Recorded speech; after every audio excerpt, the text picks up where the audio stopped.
아만다는 냉장고에 라자냐 2판을 넣고 오븐 속 케이크 상태를 살폈다. 6월 23일은 제러드가 심장 이식 수술을 받고 새 삶을 얻은 날이라 그녀는 이날을 두 번째 생일처럼 여기며 축하하려 했다. 집에는 아만다만 남았다. 남편 프랭크는 출근했고 딸 아네트는 친구 집에서 자고 왔으며 리는 갬 매장에서 여름 아르바이트 중이었다. 제러드는 인턴십 시작 전 마지막 자유를 누리려 친구들과 소프트볼 경기를 하러 나갔다. 아만다는 더운 날씨를 걱정하며 물을 많이 마시라고 당부했고 제러드는 조심하겠다고 답하며 집을 나섰다. 예전에 제러드는 지금처럼 너그럽지 않았다. 사고 직후에는 아만다의 걱정 어린 시선을 숨막혀 했고 말을 걸면 날카롭게 반응했다. 고통스러운 회복 과정과 약물 부작용으로 인한 구토, 물리치료에도 불구하고 줄어드는 근육 때문에 그는 무력감을 느꼈다. 다른 이식 환자들과 달리 삶의 시간이 빼앗겼다는 생각에 괴로워하며 친구들에게 화를 내기도 했다. 특히 관심 있었던 멜로디가 다른 사람과 사귄다는 소식을 듣자 제러드는 눈에 띄게 우울해하며 휴학을 결정했다. 상담사의 도움으로 제러드는 서서히 기운을 차리기 시작했다. 프랭크와 아만다 역시 상담을 받으며 아들을 어떻게 지원해야 할지 고민했다. 부부 사이의 갈등으로 어려움도 있었지만 아들에 대한 사랑으로 이를 극복하며 제러드가 슬픔과 분노를 지나 새로운 상황을 받아들일 수 있도록 곁을 지켰다.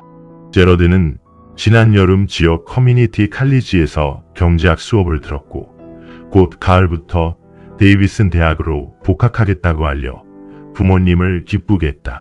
어느 날 저녁 식사 자리에서 그는 심장 이식 후 31년을 더 산 사람의 이야기를 읽었다며 의학이 계속 발전하니 자신은 더 오래 살 수 있을 것 같다고 덤덤하게 말했다. 학교로 돌아온 제러드는 기운을 되찾았다. 의사들과 상의한 끝에 달리기를 시작해 하루에 6마일을 뛸 정도로 체력을 길렀고 일주일에 서너 번 헬스장에 다니며 예전의 몸 상태를 회복했다. 여름에 들었던 수업에 매료되어 전공을 경제학으로 정한 그는 복학 후 얼마 지나지 않아 같은 전공 지망생인 로런을 만나 깊은 사랑에 빠졌다. 두 사람은 졸업 후 결혼 이야기까지 나누었으며 최근에는 로런의 교회에서 주관하는 IT 선교 여행을 떠났다. 제러드는 약을 꼬박꼬박 챙겨 먹고 술을 멀리하며 평범한 21살 청년의 삶을 살았다. 이식 기념으로 케이크를 굽고 싶어하는 어머니의 마음도 너그럽게 받아들였고 마침내 스스로를 운이 좋은 사람이라고 생각하게 되었다. 그러던 중 아만다가 어떻게 반응해야 할지 모를 변화가 생겼다. 며칠 전 저녁 아만다가 식기세척기에 그릇을 넣고 있을 때 제러드가 주방으로 들어와 조리대에 몸을 기대며 말을 걸었다. 그는 어머니가 이번 가을에 듀크 대학을 위한 자선 행사를 다시 열 계획인지 물었다. 사고 이후로 행사를 열지도 병원에서 봉사하지도 않았던 아만다는 다시 위원장을 맡아달라는 요청을 받았다고 고개를 끄덕였다. 그러자 제러드는 로런의 어머니에게 들었는데 아만다 없이 지난 몇 년간 행사가 엉망이었다고 덧붙였다. 아만다는 행사가 완전히 망가진 것은 아니며 계획만큼 잘 풀리지 않았을 뿐이라고 대답했다. 제러드는 비를 생각해서라도 다시 행사를 맡게 된 것이 다행이라며 말을 건넸고 아만다 역시 미소를 지으며 동의했다. 제러드가 모금 활동 덕분에 병원 측에서도 좋아할 것이라고 묻자 아만다는 수건으로 손을 닦으며 그가 왜 갑자기 관심을 보이는지 살폈다. 제러드는 티셔츠 위로 흉터 부위를 긁적이며 아만다가 병원 인맥을 통해 궁금한 점을 알아봐 줄 수 있는지 요청했다. 조리대 위에서 케이크가 식어가는 동안 아만다는 뒷마당으로 나가 잔디 상태를 확인했다. 작년에 설치한 자동 스프링클러가 있었음에도 뿌리가 말라버려 곳곳에 잔디가 죽어가고 있었다. 오늘 아침 출근 전 프랭크가 갈색으로 변한 잔디 조각 앞에 굳은 표정으로 서 있던 모습이 떠올랐다. 최근 몇 년 사이 프랭크는 잔디 관리에 집착하기 시작했다. 그는 치과에서 충치를 치료하고 크라운을 씌우는 업무를 마친 뒤 잔디를 직접 깎는 것이 휴식이 된다며 이웃들에게 말하곤 했다. 하지만 비가 오나 눈이 오나 이틀에 한 번씩 잔디에 체크무늬 패턴을 만드는 그의 습관에는 강박적인 면이 있었다. 사고가 났던 날 이후로 프랭크는 맥주나 와인을 단 한 모금도 마시지 않았다. 처음에는 믿기 어려웠지만 병원에서 선언한 금주 약속을 그는 2년째 지켜내고 있었다.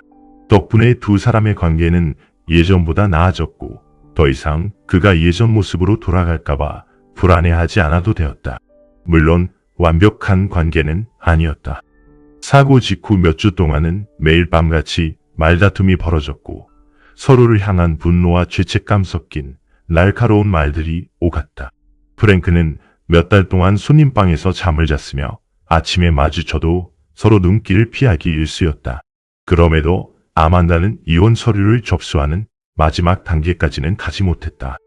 정서적으로 불안정한 자레드에게 더 큰 상처를 줄 수는 없었기 때문이다. 하지만 가족을 유지하려는 의지가 생각만큼 효과적이지는 않았다. 자레드가 퇴원하고 몇 달 뒤 거실에서 아들과 대화하던 프랭크는 아만다가 들어오자마자 자리에서 일어나 방을 나갔다. 그 뒷모습을 보던 자레드는 운전대를 잡았던 건 자신이라며 아버지를 탓하는 일을 그만두라고 말했다. 결국 두 사람이 상담을 받기로 한 것은 자레드의 심리치료사 덕분이었다. 집안의 긴장감이 자레드의 회복을 방해하고 있다는 지적이었다. 아들의 회복을 진심으로 돕고 싶다면 부부 상담을 통해 안정적인 가정 환경을 만들어야 한다는 조언이 이어졌다. 아만다와 프랭크는 각각 다른 차를 타고 상담사를 찾아갔다. 첫 만남은 몇 달간 반복해온 말다툼으로 끝났지만 두 번째 시간에는 목소리를 높이지 않고 대화를 나눌 수 있었다. 상담사의 권유로 프랭크는 단주 모임에 나가기 시작했고 아만다는 그 모습에 안도했다. 처음에는 일주일에 5번이나 참석하던 프랭크는 점차 횟수를 줄였으며 석 달 전부터는 후원자 역할까지 맡게 되었다. 그는 단주의 어려움을 겪는 34살의 이혼한 은행가와 정기적으로 아침 식사를 함께했다. 그제야 아만다는 프랭크가 장기적으로 성공할 수도 있겠다는 믿음을 가졌다. 집안 분위기가 좋아지자 자레드와 딸들도 긍정적인 영향을 받았다. 아만다는 가끔 두 사람의 관계가 새롭게 시작된 것 같다고 느꼈다. 이제는 과거 이야기를 꺼내는 일이 드물어졌고 함께 웃는 시간도 생겼다. 상담사의 조언에 따라 매주 금요일마다 데이트를 즐겼는데 때로는 어색함이 느껴졌지만 서로에게 중요한 과정임을 알고 있었다. 두 사람은 수년 만에 처음으로 서로를 다시 알아가는 중이었다. 이런 변화가 만족스럽긴 했지만 아만다는 이 결혼 생활에서 뜨거운 열정을 기대하지 않았다. 프랭크는 원래 그런 성격이 아니었고 그녀 역시 그것에 개의치 않았다. 그녀는 이미 모든 것을 걸 만큼 가치 있고 희귀한 사랑을 경험해 보았기 때문이다. 도슨 콜과 주말을 보낸 지도 모건 테너가 그의 사망 소식을 전한 지도 어느덧 2년이 흘렀다. 아만다는 프랭크가 절대 찾지 않을 잠옷 서랍 깊숙한 곳에 편지들과 사진, 네잎 클로버를 숨겨두었다. 상실감이 강하게 밀려오는 날이면 서랍 속 물건들을 꺼내보았다. 편지를 다시 읽고 손가락으로 클로버를 굴리며 그 주말에 서로가 어떤 존재였는지 생각했다. 사랑했지만 연인은 아니었고 친구였지만 오랜 세월 끝에 낯선 사람이기도 했다. 그럼에도 그때 느꼈던 열정만큼은 발을 딛고 있는 땅처럼 분명한 사실이었다. 작년 도슨의 기일이 지나고 며칠 뒤 오리엔탈로 향했다. 마을 묘지 끝자락 잎이 무성한 나무들이 모여있는 작은 언덕 위에 도슨이 묻혀 있었다. 다른 가족들의 묘역과 멀리 떨어진 소박한 비석 앞에 서서 누군가 놓아둔 싱싱한 백합을 바라보았다. 만약 운명이 엇갈려 이곳 콜리오 가문의 묘지에 묻히게 된다면 생전의 두 번의 만남처럼 결국 다시 서로를 찾아낼 것만 같았다. 나오는 길에는 도슨을 대신해 보노 박사의 묘소에 들렀다. 그곳 비석 앞에도 똑같은 백합 꽃다발이 놓여 있었다. 도슨이 앨런에게 베풀었던 일들 덕분에 메릴린 보노가 두 곳 모두에 꽃을 둔 것이리라 짐작하며 눈가를 닦아내고 차로 돌아왔다. 시간이 흘러도 도슨에 대한 기억은 흐려지지 않았고 오히려 마음은 더 깊어졌다. 그의 사랑은 지난 2년의 고난을 버텨낼 결심을 주는 힘이 되었다. 늦은 오후의 햇살이 나무 사이로 비치는 현관에 앉아 눈을 감고 그에게 마음속으로 메시지를 보냈다. 그의 미소와 맞잡았던 손의 감촉, 함께 보낸 주말을 떠올렸다. 그와 공유한 시간을 잊는 것은 배신과 같았기에 그가 오랫동안 보여준 신의만큼 변치 않는 마음을 간직하려 했다. 도스는 상상하지 못했던 방식으로 삶을 다시 일으켜 세워준 사람이었다. 아만다가 오븐에 라자냐를 넣고 샐러드를 버무릴 때쯤 아네트가 집에 돌아왔다. 곧이어 들어온 프랭크는 아만다에게 가볍게 입을 맞추고 짧은 대화를 나눈 뒤 옷을 갈아입으러 복도로 향했다. 아네트는 파자마 파티 이야기를 쉴 새 없이 늘어놓으며 케이크에 프로스팅을 입혔다. 이어 제러드가 친구 3명과 함께 도착했다.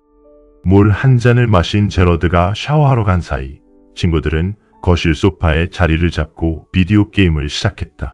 30분쯤 지나 린이 친구 2명을 데리고 도착했다. 젊은이들은 자연스럽게 주방으로 모여들었고 제러드의 친구들은 린의 친구들에게 나중에 무엇을 할 건지 물으며 함께 가자는 신호를 보냈다. 주방으로 돌아온 프랭크는 아네트의 포옹을 받았다. 아네트는 소녀들이 좋아하는 영화를 보러 가자고 졸랐지만 프랭크는 다이어트 스냅프를 단숨에 들이켜며 총과 폭발이 나오는 영화를 보자고 놀려댔고 아네트는 비명을 지르며 항의했다. 아만다는 이 모든 풍경을 흥미롭다는 듯 미소를 띤 채 지켜보았다. 요즘 가족이 다 함께 저녁을 먹는 일이 아주 드문 건 아니었지만 그렇다고 흔한 일도 아니었다. 다른 사람들이 섞여 있어도 전혀 상관없었으며 오히려 저녁 식사 자리가 더 활기찰 것 같았다. 와인 한 잔을 따른 아만다는 뒷베란다로 나가 나뭇가지 사이를 옮겨다니는 홍방울새 2마리를 바라보았다. 뒤쪽 문가에서 프랭크가 사람들이 기다리고 있다며 함께 가자고 불렀다. 아만다는 먼저 음식을 차리라고 말하며 곧 들어가겠다고 답했다. 프랭크가 접시를 챙겨다 주지 묻자 아만다는 고개를 끄덕이며 고마움을 표했고 대신 다른 사람들이 먼저 음식을 받을 수 있게 해달라고 부탁했다. 프랭크가 문가에서 몸을 돌려 식당에 모인 사람들 사이로 움직이는 모습이 창문을 통해 보였다. 그때 뒤에서 다시 문이 열리며 제러드가 다가와 괜찮냐고 물었다. 아만다는 그제야 정신을 차리고 돌아보며 괜찮다고 대답했다. 제러드는 문을 조심스럽게 닫으며 테라스로 나왔다. 그는 아만다의 표정을 살피더니 정말 괜찮은지 무언가 고민이 있어 보인다고 물었다. 아만다는 그저 피곤할 뿐이라며 억지로 미소를 지어 보이고는 로렌의 행방을 물었다. 로렌은 집으로 돌아가 씻고 오느라 조금 늦을 것이라는 대답이 돌아왔다. 로렌이 즐거워했느냐는 질문에 제러드는 공을 쳤던 일로 괘신이 난 것 같다고 말했다. 아만다는 그의 어깨와 목, 뺨의 선을 천천히 훑어보며 어린 시절의 모습이 여전히 남아있음을 느꼈다. 잠시 머뭇거리던 제러드는 며칠 전 대답을 듣지 못했던 도움 요청을 다시 꺼냈다. 그는 테라스 바닥에 작은 흠집을 발로 툭툭 치며 기증자 가족에게 감사 편지를 보내고 싶다고 털어놓았다. 기증자가 없었다면 지금 이곳에 없을 것이라는 말이었다. 아만다는 시선을 아래로 내리며 지난밤 제러드가 했던 질문을 떠올렸다. 그리고는 신중하게 단어를 골라 심장 기증자가 누구인지 알고 싶어하는 마음은 당연하지만 익명성을 유지해야 하는 타당한 이유들이 있다고 답했다. 아만다는 전부가 아닌 일부의 진실만을 전했다. 제러드는 어깨를 늘어뜨리며 기증자가 사망 당시 42살이었다는 사실만 알고 있었다고 말했다. 그는 그저 기증자가 어떤 사람이었는지 더 알고 싶었을 뿐이었다. 아만다는 더 많은 것을 알려줄 수 있다고 생각했다. 모건 테너의 전화를 받은 뒤 의심했던 부분을 확인하기 위해 몇 군데 전화를 돌렸기 때문이다. 도스는 장기 기증자였기에 회복 가능성이 없다는 진단 후에도 한동안 생명을 유지하다 월요일 밤늦게 의료센터에서 생명 유지 장치를 뗐다는 사실을 알게 되었다. 도스는 앨런의 생명을 구했고 결국 제러드의 삶까지 구한 셈이었다. 아만다에게 그것은 모든 것이었다. 자신에게 최선을 다해 주었다던 도슨의 말이 아들의 심장 박동을 통해 그대로 전해지고 있었다. 아만다는 안으로 들어가기 전 가볍게 포옹하자고 제안했다. 제러드는 눈을 굴리면서도 팔을 벌려 아만다를 가까이 끌어당기며 사랑한다고 중얼거렸다. 아만다는 눈을 감은 채 가슴에서 느껴지는 규칙적인 리듬을 느끼며 사랑한다고 답했다.